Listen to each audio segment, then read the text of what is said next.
9th chapter first question number 6। लेकिन औरत जात पर सींग चलाना मना है, यह भूल जाते हुए हीरा के इस कथन के माध्यम से स्त्री के प्रति प्रेमचंद के दृष्टिकोण को स्पष्ट कीजिए। आंसर। प्रेमचंद जी नारी जाति का सम्मान करते हैं। वह नारी जाति को समाज में सर्वश्रेष्ठ स्थान देते हैं। इस कथा के माध्यम से वह यह बताना चाहते हैं कि नारी का अपमान नहीं करना चाहिए। Question number 7। किसान जीवन वाले समाज में पशु और मनुष्य के आपसी संबंधों को कहानी में किस तरह व्यक्त किया गया है। आंसर। किसान जीवन वाले समाज में पशु और मनुष्य के आपसी संबंध भावात्मक होते हैं, अर्थात भावनाओं से जुड़े होते हैं। कृषक समाज पशुओं को बहुत महत्व देते हैं, उनकी भावनाओं को समझते हैं। कृषक वर्ग पशुओं पर आधारित होते हैं।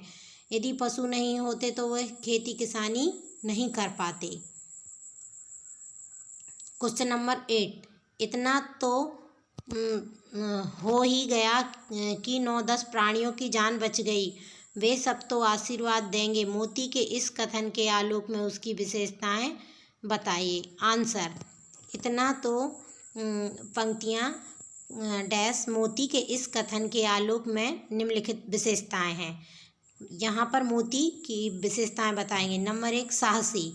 मोती बैल जो था वह बहुत ही साहसी था। उसने अपने साहस के बल पर कांजी हाउस की दीवार गिरा दी। सेकंड, परोपकारी। मोती ने दीवार गिराकर कई जानवरों की जान बचाई। उसने बहुत से जानवरों पर परोपकार किया। दयालुता। मोती में दया की भावना थी। उसने वहाँ कैद पशुओं को मुक्त कराया। आशय स्पष्ट कीजिए। Question number 9। अवश्य ही इनमें कोई ऐसी गुप्त शक्ति थी जिससे जीवों में श्रेष्ठता का दावा करने वाला मनुष्य वंचित है। आशय। हीरा और मोती दोनों जानवर थे, परंतु उनमें मनुष्य से भी ज़्यादा समझदारी थी। मनुष्य के अंदर जो समझदारी होती है उससे कहीं ज़्यादा हीरा मोती दोनों के अंदर थी।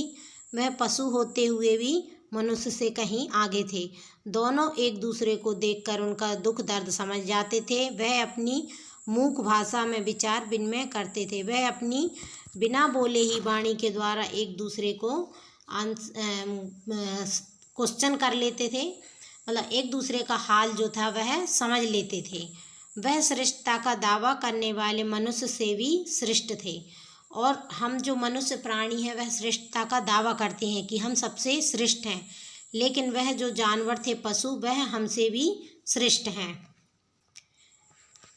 सेकंड, उस एक रोटी से क्या उनकी भूख तो क्या शांत होती, पर दोनों के हृदय को मानो भोजन मिल गया हो। आशय। भैरों की लड़की उन बैलों को एक एक रोटी देती थी, जिससे उनकी भूख शांत तो नहीं होती थी, परंतु आत्मीयता अपनेपन का अनुभव होता था। किसी की एक रोटी से भूख शांत नहीं होती, परंतु वह रोटी जो थी उन बैलों के लिए एक अमृत के समान थी, और वह उस बालिका का प्रेम था, उस रोटी में अपनेपन का प्रेम था।